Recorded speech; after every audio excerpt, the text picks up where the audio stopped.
Shall we move on to Tim? Yes, Tim from Raleigh. Tim's been losing weight for months, about 30 pounds. Congratulations. That's fantastic. Asking, should I readjust meds based on weight loss or is it too soon? So there's a way to address this if it's weight loss medications, and then there's if it's medications outside of what we are prescribing, like your primary care, such as blood pressure medications, cholesterol medications. The answer, I'll start with the latter. If you are on blood pressure medicine or blood sugar medicine, you will likely need a reduction, which is why we have medical specialists here, nurse practitioners, physician assistants, medical doctors who can help guide you on how to safely reduce medication so that it does not become unsafe for you when they become too strong because you've lost weight. So likely there would need to be, Tim, if you're on like a blood pressure medication, there will likely need to be a reduction, but we take your blood pressure every time we're here. So if it's coming down, we can then advise you on how to do that.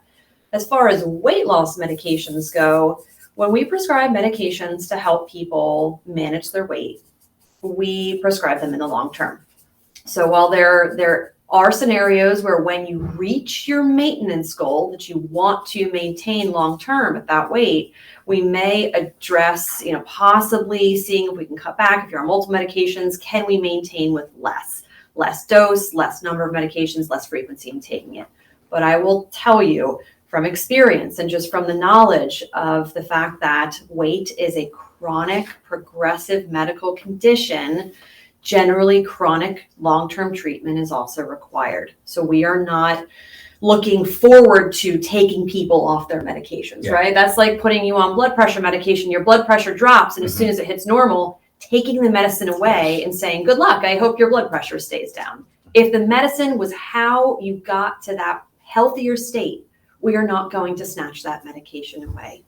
That doesn't mean we won't have a discussion with each individual on what their needs are in maintenance and if that's different than in weight loss. But I think that's a really important point, and I think we still need to talk about that a lot with folks and with the general community. This is not a short-term thing. It's not an infection. You don't treat it, it goes away. You treat it, and then you keep treating it so it does not relapse or get worse again. Would you agree? Finish line's the grave. I've always said it. Finish line's the grave. Look, the producer keeps reminding me, but I think most of you know this. Obesity is the cause of most of these other conditions. And when you treat the other condition, the obesity, the other conditions go away. They do. That's the bottom line. They do. That's the bottom line. Obesity causes multiple other medical problems. In fact, just pick. I'd be surprised if you can find one that obesity doesn't cause. Maybe a broken leg. There's well over 200 medical conditions that are known to be worsened or actually caused by obesity.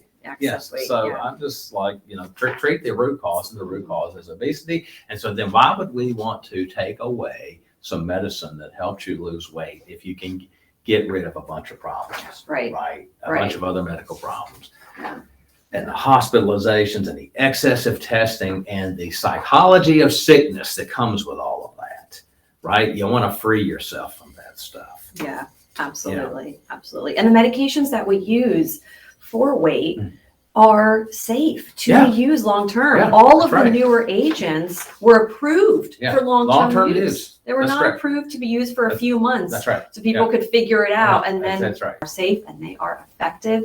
And for many of us, they are a requirement in order to keep the weight off that we work so hard to lose. Yeah, that's right.